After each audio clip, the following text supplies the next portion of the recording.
नमस्कार दोस्तों, इस वीडियो में हम UP triple S C AGTA यानी कि प्राविधिक सहायक ग्रुप सी मुख्य परीक्षा की डीवी का फॉर्म आपको पूरा भर के दिखाएंगे। पिछले वीडियो में हमने आपको थोड़ा सा स्टेप बताया था, लेकिन इस वीडियो में हम पूरा कंप्लीट आपको हम शुरू से लास्ट तक बताएंगे और जो चीज़ें उसमें हम संशोधन कर सकते हैं वो भी हम आपको बताएंगे। क्योंकि आप लोगों के काफ़ी सारे कमेंट आए थे, तो उन कमेंट के भी हम आपको इसी में जवाब देते चलेंगे।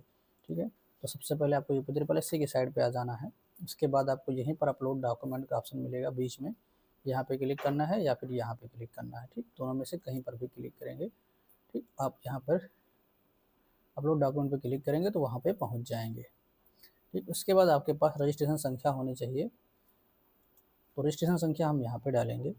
अब दोस्तों यहाँ पे रजिस्ट्रेशन संख्या डालने के बाद हम गेट OTP पर क्लिक करेंगे और registered mobile number email ID दोनों पे OTP जाएगा। अब दोनों में से कोई भी OTP यहाँ पे डालेंगे, कैप्चा कोड डाल के हम क्लिक हियर टू प्रोसीड पर क्लिक करेंगे।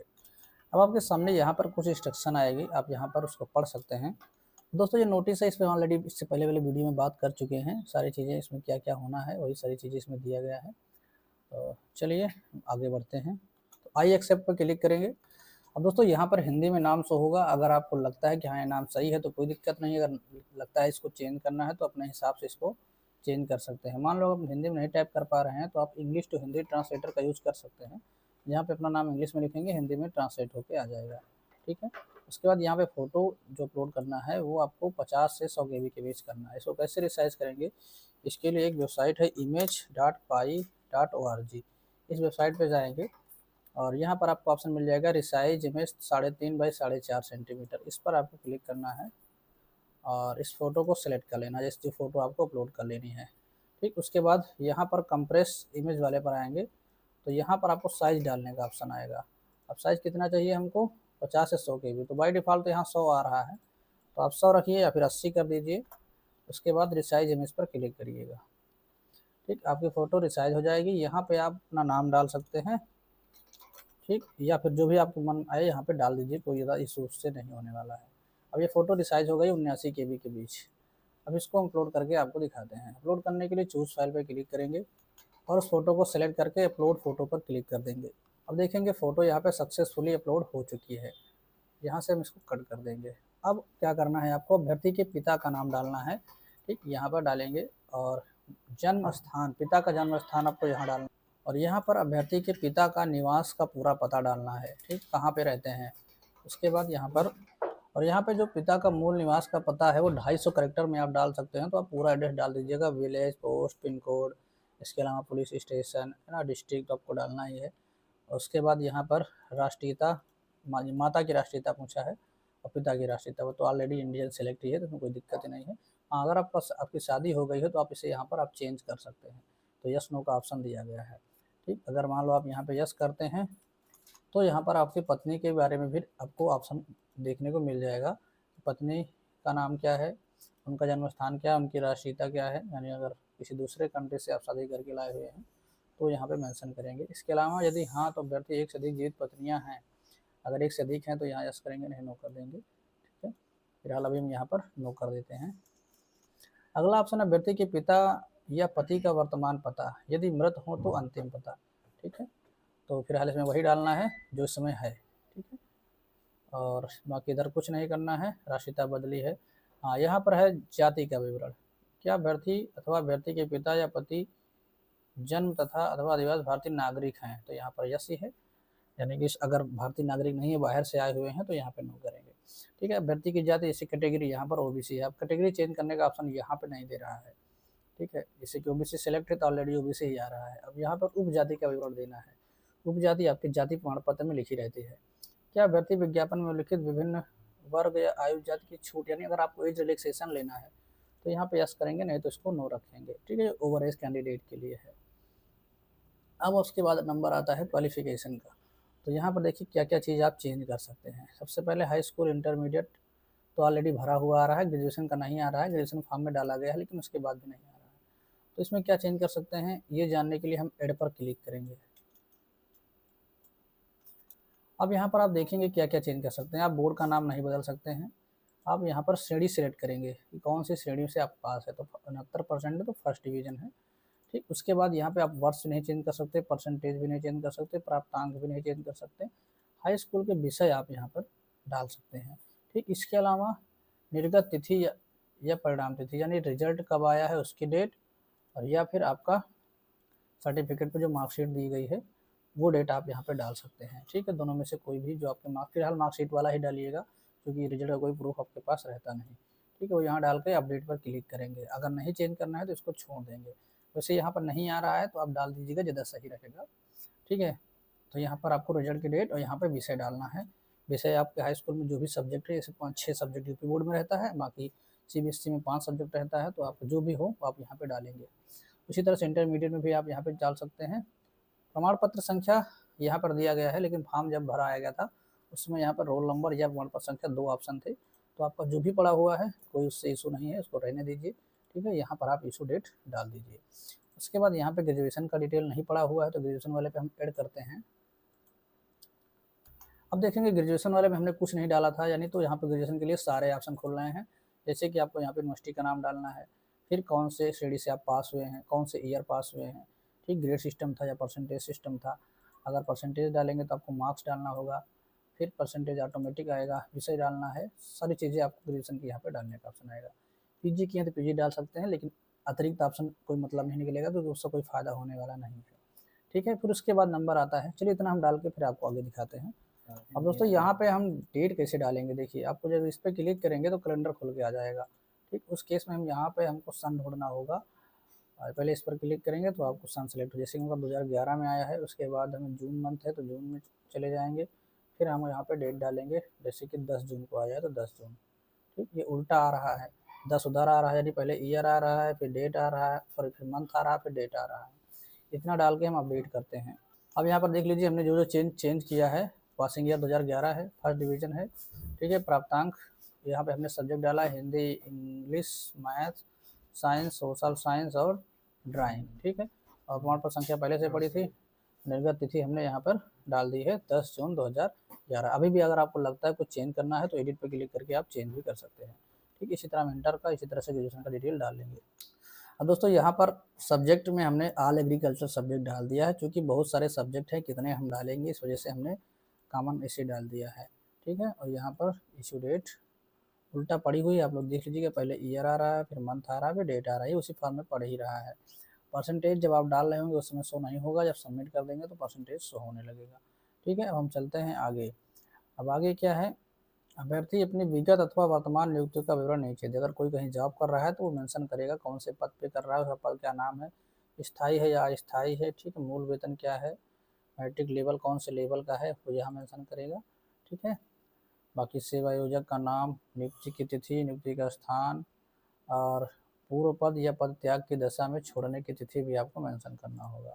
ठीक है, और नहीं है तो कोई दिक्कत नहीं, छोड़ देना है। फिर यहाँ पर है कि आपके खिलाफ कोई भी FIR दर्ज है तो यहाँ पर नो है, अगर आपके है तो यहाँ पे यस करेंगे। ठीक है, बाकी हम यहाँ पर कुछ भी नहीं है तो सीधे हम सेव पे क्लिक करके आगे बढ़ेंगे। अब दोस्तों ये स्टेप हमारा कंप्लीट होता है, यहाँ पर आप देख सकते हैं रिकॉर्ड सेव सक्सेसफुली दिखा दिया है। अब हम चलते हैं अगले स्टेप पर। अभी भी अगर आपको यहाँ पे कोई भी चेंज करना है तो आप आराम से कर सकते हैं, कोई इशू नहीं है। इसको जैसे ही आप चेंज करेंगे फिर उसके बाद सेव एंड नेक्स्ट का ऑप्शन आएगा, और यहाँ पर देख सकते हैं राइट साइड में नेक्स्ट का ऑप्शन आ रहा है, तो अगले स्टेप पर जाने के लिए हम नेक्स्ट पे क्लिक कर देंगे। अब दोस्तों अगला जो स्टेप है वो है आपके डॉक्यूमेंट को अपलोड करने का। इसमें आप देख सकते हैं एकेडमिक क्वालिफिकेशन आपको अपलोड करना है, जैसे कि हाई स्कूल और इंटर का। ठीक है, इसके अलावा आपको ग्रेजुएशन का अगले स्टेप पर होगा, तो यहाँ पर हम सारी डिटेल यहाँ पर जो आ रहे हैं इसमें आप कोई चेंजेस नहीं कर पाएंगे, क्योंकि वो आपके पीछे से आ रही हैं।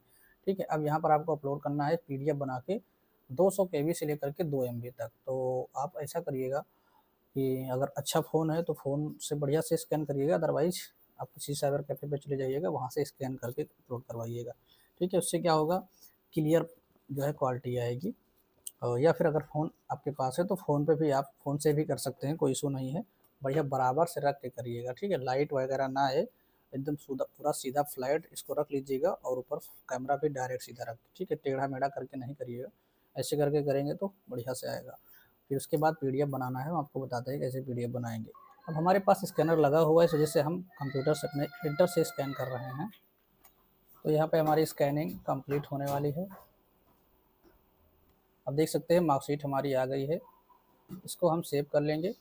दोस्तों पीडीएफ बनाने के लिए एक वेबसाइट है जो अभी हमने आपको बताया था, image.py7, यही वेबसाइट है। लेकिन यहाँ पर आपको इस पर नहीं जाना है, आपको जाना है यही साइट पर मिल जाएगा इमेज टू पीडीएफ का ऑप्शन। राइट साइड में आप देख पा रहे होंगे इमेज टू पीडीएफ ये दिखाई दे रहा है, ठीक है। आपको इस पर क्लिक कर देना है, ठीक। यहाँ से ऐड इमेज पर क्लिक करेंगे। अब यहाँ से हमने मार्कशीट को सिलेक्ट कर लिया है। इसके अलावा अगर आपको और ऐड करना है, लेकिन और इसमें ऐड करना नहीं है, लेकिन मान लो आपकी अगर सनद और मार्कशीट दोनों अलग अलग हैं, तो आप यहाँ पर ऐड इमेज पर क्लिक करके आप 2 इमेज इसमें ऐड करके पीडीएफ बनाएंगे, ठीक है। उसके बाद यहाँ पर आपको इसका साइज़ देना है, तो इस पर क्लिक करेंगे और यहाँ पर आप साइज़ मेंशन करेंगे, ठीक है। अगर आप केबी में लिखना चाहें तो केबी में लिख सकते हैं, जैसे कि यहाँ पे 500 केबी दिया है, लेकिन हमारे पास ऑप्शन है मैक्सिमम साइज़ की कितना है, 2 एमबी तक है। यानी कि अगर आप यहाँ पे 2000 केबी तक भी अगर बनाते हैं तो कोई इशू नहीं होने वाला है, ठीक है। तो इसमें हम कर देते हैं 1000 कर देते हैं, ठीक। 1024 कर देना या 1500 कर देते हैं, कोई दिक्कत नहीं है, 1.5 एमबी तक में बन जाएगा, ठीक है। तो यहाँ से हम कन्वर्ट टू पीडीएफ पे क्लिक कर देंगे। अब यहाँ पर आप ये पीडीएफ को रीनेम करिएगा, जैसे कि हम 10th का हमने किया है, ठीक है। तो 10th मार्कशीट, या फिर सीधे 10th आप लिख के इसमें नाम भी लिख सकते हैं, ठीक है। जैसे कि हमने लिख दिया 10th राम, ठीक है। उसके बाद हमने डाउनलोड कर दिया। अब इससे क्या होगा, क्लियर रहेगा कि किसकी मार्कशीट है। जब कई सारे लोगों की जब आप काम कर रहे हैं, अपना कर रहे हैं, तो कोई दिक्कत नहीं, आप एक ही बना सकते हैं। इसी तरह से अगर हमको दूसरा करना है तो यहाँ से हम गो बैक आएंगे, 12th का सिलेक्ट कर लेंगे। इसके बाद यहाँ पर हम 12th का कर रहे हैं तो 12th का डाल देंगे, डाउनलोड करेंगे, ठीक। ये फाइल हमारी डाउनलोड हो जाएगी। अब हम यहाँ पर अपलोड करने के लिए चूज़ फाइल पर क्लिक करेंगे। अब देखिए यहाँ पर हम 10th कर रहे हैं तो हमारे सामने यहाँ पे देखिए 10th दिखा रहा है। इससे क्या होगा, गलत फाइल अपलोड नहीं होगी। अब आप यहाँ पर सेव पर क्लिक कर देंगे और जैसे ही अपलोड करेंगे आपको प्रीव्यू भी दिख जाएगा। आप इस एक बार श्योर हो जाइए कि हाँ हमारी हाई स्कूल की मार्कशीट है, यानी इस पर क्लिक एक बार चेक कर लीजिए, ठीक। यहाँ पर व्यू पे क्लिक करेंगे तो आप देख सकते हैं। अगर आपको लगता है कि हाँ ये गलत हो गया है तो एडिट पे क्लिक करके आप इसको चेंज भी कर सकते हैं। इसी तरह से हम इंटर का भी अपलोड करेंगे। अब देखिए हमने 12th यहाँ पर रिनेम किया है तो 12th में 12th हो रहा है, तो कोई भी प्रॉब्लम नहीं होगी। सेव पे क्लिक करेंगे तो यहाँ पर आप देख सकते हैं हमारा हाई स्कूल यहाँ अपलोड हो गया है, 12th का यहाँ पे हो गया है। अगर आपको कुछ लगता है चेंज करना है तो एडिट पे क्लिक करके चेंज कर लो, अदरवाइज आप यहाँ पे नेक्स्ट पे क्लिक करो। अब नहीं है तो पर्सनल इन्फॉर्मेशन। अब यहाँ पर आप देख सकते हैं कि आपको ग्रेजुएशन का डिटेल यहाँ पर अपलोड कर लेना है, ठीक है। Agriculture department Uttar Pradesh qualification upload करना है और ये भी आपका 200 से 2 एमबी के बीच, 200 के बी से 2 एमबी के बीच का होना चाहिए। अब दोस्तों यहाँ पर एजी की मार्कशीट को हमको पीडीएफ बनाने के लिए यहाँ से फिर गो बैक आते हैं, और चूंकि इसमें हमने क्या लिया हुआ है, डिग्री भी ले ली है और इसके अलावा 4 सेमेस्टर, हमने 4 सेमेस्टर की भी पूरी मार्कशीट ले ली है। सॉरी दोस्तों, 4 ईयर की है। अगर आपका सेमेस्टर वाइज है तो फिर आपके 8 सेमेस्टर होंगे, तो हमने यहाँ पे सारी लगा दी है। अगर आप चाहें, अगर आपकी फाइनल ईयर की मार्कशीट में सारे मेंशन हैं तो आप केवल एक और डिग्री लगाइएगा, अगर नहीं है तो सिर्फ मार्कशीट लगा दीजिएगा, ठीक है। या फिर अगर डिग्री अप्लाई नहीं किया तो डिग्री अप्लाई कर दीजिएगा, तुरंत आपका ऑनलाइन वाली डिग्री मिल जाती है तो डिग्री भी आप लगा दीजिएगा। कम से कम रिस्क नहीं रहेगा, आपको बाद में पछताना नहीं रहेगा, पता नहीं क्यों मेरा रिजेक्ट हुआ है, ठीक है। तो अपनी तरफ से आप एकदम सारी चीज़ें लगा के चलिए। तो हमने पूरी 4 ईयर की मार्कशीट प्लस डिग्री सब ले ली है। तो यहाँ से हम ऐड इमेज पे क्लिक करेंगे। अब यहाँ पर देख सकते हैं 1 2 3 4 5 पीडीएफ हमने लगाए हैं। अगर आपको लगता है यहाँ पर आर्डर कोई चेंज है, जैसे कि यहाँ पे हमने रिनेम किया है फर्स्ट, तो फर्स्ट इधर कर देते हैं, सेकंड इधर कर देते हैं, थर्ड फोर्थ और लास्ट में हमने डिग्री लगा दिया है, ठीक है। अब यहाँ पे फिर से हम रिसाइज करेंगे इसको, क्योंकि रिसाइज नहीं करेंगे तो फिर दिक्कत करेगा अपलोड होने में। तो रिसाइज में 1500 केबी लिखा है तो इसको थोड़ा बढ़ा देते हैं और कर देते हैं हम 1800 केबी के आसपास, ठीक है। 1.8 एमबी का हो जाएगा। कन्वर्ट टू पीडीएफ पे क्लिक करेंगे, पूरा पीडीएफ हमारा मार्ज होके आ जाएगा। पीडीएफ को हमको रिनेम कर लेना है बीएससी डिग्री, या फिर डिग्री के नाम से आप जो भी चाहें कर सकते हैं। तो यहाँ पर हम बीएससी राम के नाम से कर देंगे और डाउनलोड कर देते हैं, ठीक। ये फाइल हमारी डाउनलोड हो चुकी है। अब एक बार आप यहाँ पर जो पीडीएफ बनी है उसको एक बार देख लीजिएगा, सारे आर्डर सही लगे कि नहीं लगे। अगर लगता है कुछ गड़बड़ तो चेंज कर लीजिए। अब यहाँ पे हम अपलोड पे क्लिक करते हैं। अब दोस्तों यहाँ जैसे अपलोड पे क्लिक करते हैं तो यहाँ से कुछ हमसे अतिरिक्त इन्फॉर्मेशन मांगता है। अब अतिरिक्त इन्फॉर्मेशन में आप यहाँ पर देख सकते हैं क्या क्या मांगा जा रहा है। यूनिवर्सिटी या इंस्टीट्यूट का नाम यहाँ पे आपको डालना है, फिर नेम ऑफ डिग्री यहाँ पे डालना है, जैसे आप बीएससी एजी डाल देंगे, फिर या फिर जो भी होगा आपका समकक्ष में कोई डिग्री है तो यहाँ पे डालेंगे। फिर रोल नंबर या रजिस्ट्रेशन नंबर या एनरोलमेंट नंबर, तो आप रोल नंबर डालिएगा। पासिंग ईयर यहाँ डालना है, इशू डेट मार्कशीट की यहाँ डालना है। इससे पहले हमने ऑलरेडी डाला हुआ है लेकिन फिर भी मांगा जा रहा है। इसके अलावा ग्रेड सिस्टम है तो यस करेंगे, नहीं नो कर देंगे। और फिर यहाँ पर आपको ऑब्टेन मार्क्स और टोटल मार्क्स डालना है, परसेंटेज अपने आप आ जाएगा। उसके बाद यहाँ पर आपको अपलोड कर लेना है। ठीक है, अपलोड करने के लिए यहाँ पर ऑप्शन दिया गया है और कैप्चा कोड डाल के हम सेव करेंगे। अब दोस्तों अगर आप चाहें तो इनरोलमेंट नंबर भी डाल सकते हैं, लेकिन फिर यहाँ पे जो डिग्री है, डिग्री में रोल नंबर एक फाइनल ईयर का पढ़ के आता है, तो फिर मेरे ख्याल से आप फाइनल ईयर का रोल नंबर डालिए तो ज़्यादा सही ही रहेगा। ठीक है, इन बाकी इनरोलमेंट नंबर सभी में सेम है तो आप उसको भी डाल सकते हैं, लेकिन अगर आप चाहें तो रोल नंबर डालना चाहें तो रोल नंबर भी डाल सकते हैं। अगर आपके पास डिग्री है, मान लो डिग्री नहीं है, तो फिर आप इनरोलमेंट नंबर डाल दीजिएगा। ठीक है, चलिए, तो अब आप देख सकते हैं यहाँ पर हमारा क्वालिफिकेशन अपलोड हो गया है और जो हमने डिटेल डाला है ग्रेजुएशन की वो यहाँ पे सारी चीज़ें मेंशन भी होके आ रही हैं। ठीक है, अब यहाँ पे व्यू पे क्लिक करके आप इसको देख सकते हैं और आगे बढ़ने के लिए आप यहाँ नेक्स्ट पे क्लिक करेंगे। अब दोस्तों अगला है हमारा प्रेफरेंशियल क्वालिफिकेशन। तो अगर आपने फॉर्म में यस किया होगा कि आपने आर्मी में 2 साल से सेवा की है तो यहाँ पे यस करेंगे, और एनसीसी भी सर्टिफिकेट है तो यहाँ पे आपको डॉक्यूमेंट प्रूफ उसका देना होगा। अदरवाइज यहाँ पे आप नो ही आ रहा है, इसमें कोई चेंजेस हम नहीं कर सकते। तो हम नेक्स्ट पे क्लिक कर देते हैं। अब यहाँ पर आ रहा है आपका डोमिसाइल सर्टिफिकेट, कास्ट सर्टिफिकेट। ठीक है, और बाकी डिसेबिलिटी सर्टिफिकेट कुछ है नहीं। अदर यहाँ पर एक ऑप्शन और आ रहा है, अदर रिलीवेंट डॉक्यूमेंट। ठीक, और यहाँ पर एक चीज़ और देखेंगे आप, एनओसी है तो आप एनओसी भी डाल सकते हैं, लेकिन यहाँ पे कुछ हमने मेंशन किया नहीं पीछे तो कोई ऑप्शन जरूरत नहीं है। हाँ, अब यहाँ पर जो लोग एफिडेविट कह रहे थे लगाने के लिए, मान लो आपके कहीं फॉर्म में कुछ गड़बड़ी हो गई है तो आप यहाँ पर उसको अपलोड कर सकते हैं। ठीक, आप एक एफिडेविट बनवा लीजिएगा, आप सेफ रहेंगे, कोई टेंशन नहीं रहेगा। एफिडेविट को बनवाइए और इसी फॉर्म में पीडीएफ बना के अपलोड कर लीजिएगा। एक सवाल और आ रहा था एफिडेविट के लिए, जिससे हमारी कई सारी गलतियां हैं तो क्या हमको कई एफिडेविट बनवाने पड़ेंगे? तो ऐसा नहीं है, एक ही एफिडेविट में जितनी गलतियां हैं आप सबको मेंशन करिए और उसी को आप यहाँ पे पीडीएफ बना के अपलोड कर दीजिए। ठीक है, तो इस वाले सेक्शन में, कौन सा सेक्शन है ये, अदर इम्पॉर्टेंट डॉक्यूमेंट। ठीक, इसमें आपको एफिडेविट अपलोड कर देना है अगर आपको कोई गड़बड़ी लगती है तो। ठीक है, बाकी माइनर मिस्टेक्स के लिए कोई ज़रूरत नहीं है। अगर आप जैसे हाई स्कूल की मार्कशीट में नाम कोई दूसरा है, आपने कोई दूसरा डाल दिया है, पिता का नाम मिसमैच है, कुछ है हाई स्कूल की मार्कशीट के हिसाब से, बाकी 12th के उतना दिक्कत नहीं है। अगर हाई स्कूल के नाम में कुछ दिक्कत है या डेट ऑफ बर्थ में, पिता के माता के नाम में, आपके नाम में, तो आप यहाँ पे एक एफिडेविट लगा सकते हैं। ठीक है, अब यहाँ पर हम डोमिसाइल सर्टिफिकेट अपलोड करते हैं। ठीक है, अब बात करते हैं नया पुराना। तो नया पुराना यहाँ पे कोई मेंशन नहीं है और ना ही आपके फॉर्म में कहीं पे भी आपका खुल के आया है कि कौन सा आपने निवास प्रमाण पत्र अपलोड किया था। तो आपके पास जो भी है आप यहाँ पर अपलोड कर सकते हैं। ठीक है, उसका कोई भी कहीं भी रिकॉर्ड नहीं मांगा जा रहा है अभी यहाँ पर, आज तक मतलब अभी तक में कोई भी ऑप्शन नहीं दिया गया है जहाँ पर हमको उसका आवेदन संख्या या फिर उसका प्रमाण पत्र क्रमांक कुछ भी डालना हो या इशू डेट डालना हो, ऐसा कुछ नहीं दिया है। तो अगर आपके पास उस समय का है तो आप पहले बात तो उसी समय का अपलोड करिए, नहीं है उस समय का तो आप नया भी बना हुआ है तो नया आप यहाँ पे अपलोड कर सकते हैं। ठीक है दोस्तों, डोमिसाइल और कास्ट को एक बार थोड़ा सा और आप कंफर्म कर लीजिए। अगर आपके पास फॉर्म के समय का है तो आप उसी को अपलोड करिएगा, अगर नहीं है तो फिर आप नया करिएगा।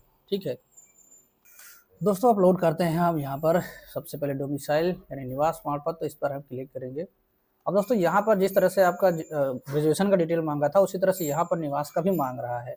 वहाँ पे तो सिर्फ शो कर रहा है कि इसको अपलोड करिए, लेकिन जैसे ही अपलोड पे क्लिक कर रहे हैं, अब दोस्तों यहाँ पर आपको निवास प्रमाण पत्र से संबंधित डिटेल डालनी है। और काफ़ी लोग कह रहे थे कि हमने उसमें निवास प्रमाण पत्र में इशू अथॉरिटी में को दूसरा डाल दिया था, तो अब उससे दिक्कत नहीं है। अब आप यहाँ पर जो भी डालेंगे वो माना जाएगा। ठीक है, तो जैसे कि हमारे पास निवास प्रमाण पत्र है और यूपी में जो निवास प्रमाण पत्र है वो उप जिलाधिकारी के द्वारा जारी किया जाता है। ठीक है, तो यहाँ पर आप सब डिविजनल मजिस्ट्रेट डाल सकते हैं या फिर सीधे एसडीएम डाल दीजिएगा, या फिर अगर आप फुल फॉर्म लिखना चाहें तो आप यहाँ पे इस तरह से फुल फॉर्म भी लिख सकते हैं। ठीक है, और अभी देख सकते हैं डैश यहाँ पे हटा देते हैं, नहीं मालूम ना ले, कभी कभी स्पेशल करेक्टर नहीं लेता है।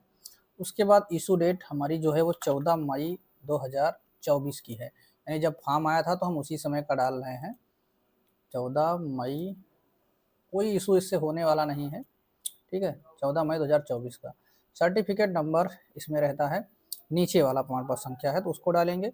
और उसके बाद एड्रेस एज पर सर्टिफिकेट, यानी सर्टिफिकेट में जो भी एड्रेस पड़ा हुआ है आपको वो एड्रेस डालना है। और उसके बाद फिर आपको यहाँ पे अपलोड करना है, कैप्चा कोड डाल के सेव पे क्लिक कर देना है।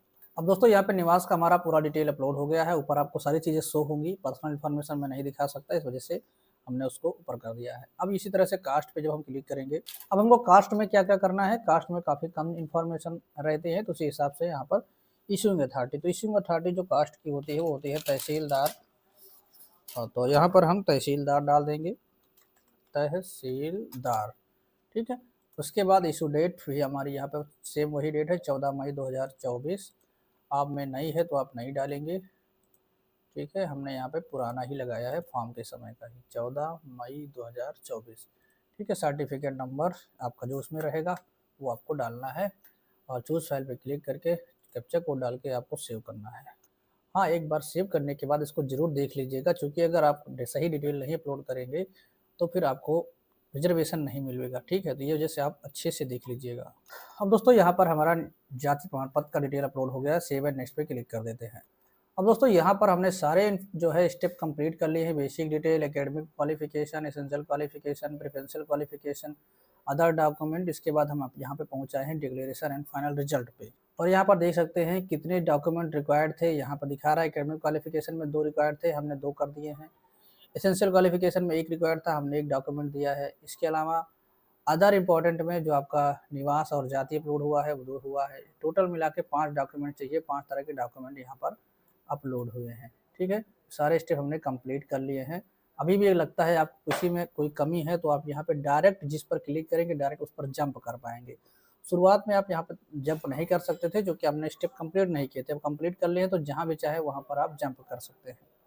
अब दोस्तों अगर आपको कहीं लगता है कि हमको पीछे जाके कुछ संशोधन करना है या चेक करना है तो आप प्रीवियस पे यहाँ पे क्लिक करके आप पीछे का देख सकते हैं और यहाँ से नेक्स्ट पे क्लिक करके आप आगे का देख सकते हैं। तो जल्दबाजी मत करिएगा, आराम से सारी चीज़ें देख कर उसके बाद सबमिट करिएगा, ठीक है। हड़बड़ी में आपको नहीं करना है, सारे स्टेप पीछे एक बार जा के अच्छे से देख लेना है, उसके बाद सबमिट कर देना है। तो दोस्तों जब आप श्योर हो जाएँ तो आपको यहाँ पे टिक करना है। उसके बाद कैप्चा कोड डालना है, तो आपका जो भी कैप्चा कोड यहाँ पे शो हो रहा है आपको वो डाल देना है और सबमिट पे क्लिक करना है। अब दोस्तों जैसे ही सबमिट करेंगे, अब यहाँ पर देख सकते हैं are you sure want to submit all uploaded document, no further correction will be allowed. यानी अगर आप एक बार कर दिए हैं, अब इसके बाद आप कोई भी संशोधन इसमें नहीं कर सकते, तो हम ओके पर क्लिक कर देंगे। अब देख सकते हैं यहाँ पर शो होने लगा है all uploaded document and details submitted successfully, ठीक है। ये मैसेज यहाँ पे आ रहा है और यहाँ पर भी आपको सेम टू सेम वही सारी चीज़ें दिखाई दे रहा है यहाँ पर, ठीक है। और नीचे प्रिंट आउट निकालने के लिए आप यहाँ पे प्रिंट फॉर्म पे क्लिक करेंगे तो पूरे फॉर्म का आपको पीडीएफ मिल जाएगा। अब दोस्तों यहाँ पर आप देखेंगे पूरा आवेदन पत्र आपका आ चुका है, इसी को अपना प्रिंट आउट निकाल के अपने पास रख लेना है। यहाँ पे आपको प्रीवियस फोटो जो आपने फॉर्म भरते समय पेड में डाली थी वो है, और इसके बाद करेक्ट फोटो यानी जो भी आपने आज अपलोड की है वो यहाँ पे शो हो रही है।